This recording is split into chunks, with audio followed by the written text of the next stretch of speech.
What's up, YouTube? This is XMNNK. This is going to be the first video on the Yugioh Foundation. So I'm just gonna. This is just a deck that I was playing in one of the last videos I posted, the Phantom of Chaos Northern deck. I'm just gonna have it up here while I talk. So it's kind of like a deck profile at the same time. So to be good at this game, I'm going to talk about net decking versus building your own deck. So, yeah, net decking is it's good to get an understanding of the deck if you haven't played it before, just to look at it and just try out somebody else's idea and then maybe try your own things. But to get the best understanding of a deck, say I want to build Fire Fist, for me the best thing to do is to take that deck's core and look at the core, read about the core, and build the deck my own way before I net deck it.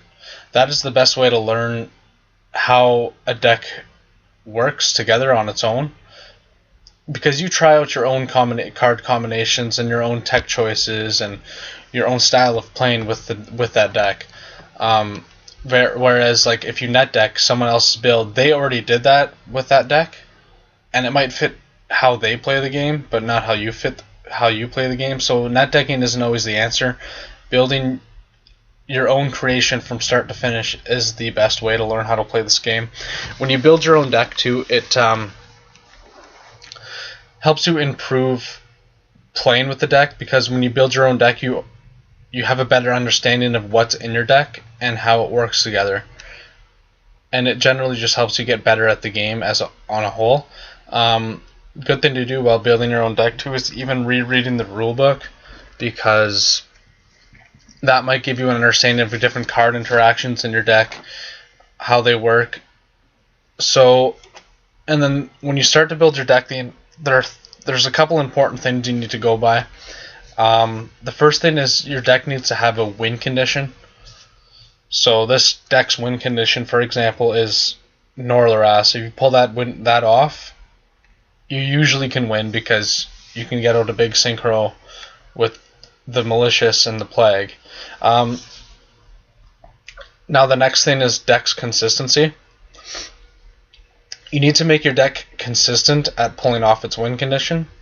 So cards in this deck that increase its consistency, for example, are like Foolish Burial, Lure of Darkness, Pot of Duality, Hand Destruction helps improve consistency, Trade-In helps improve consistency, Dark Grepher helps improve consistency, the Summoner Monks help improve consistency, and then you have your general support, cards that'll support your win condition,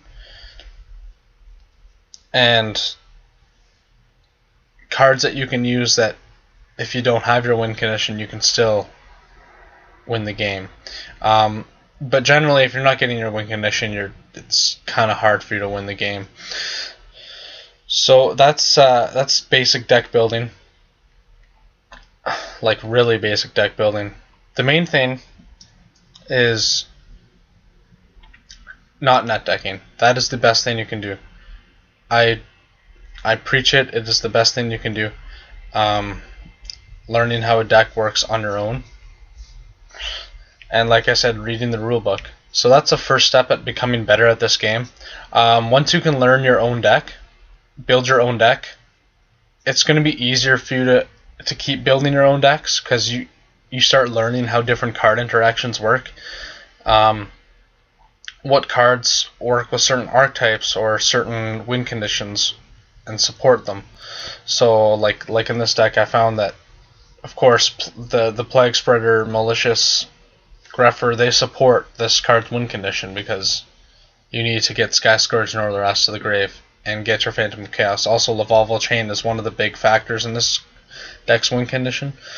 So you figure out cards that'll support your win condition, and then it starts coming natural when you're building your own decks, because you just start learning and having that understanding of what helps for a deck's win condition, and that is how you learn the game and get better at the game on your own. The next thing to do after building your good deck, you have to get good at it, good at using it. You have to master it. Once you're good with that one deck, like I said before, it'll be easier for you to learn other decks after. Because if you try and learn like 30 decks at once, that's a hard thing to do, and that's a lot of memory. You never learn everything there is to know in this game. It's always changing, so you can never know everything about this game at one possible time. So that's all I have. Comment or subscribe. Peace out, YouTube.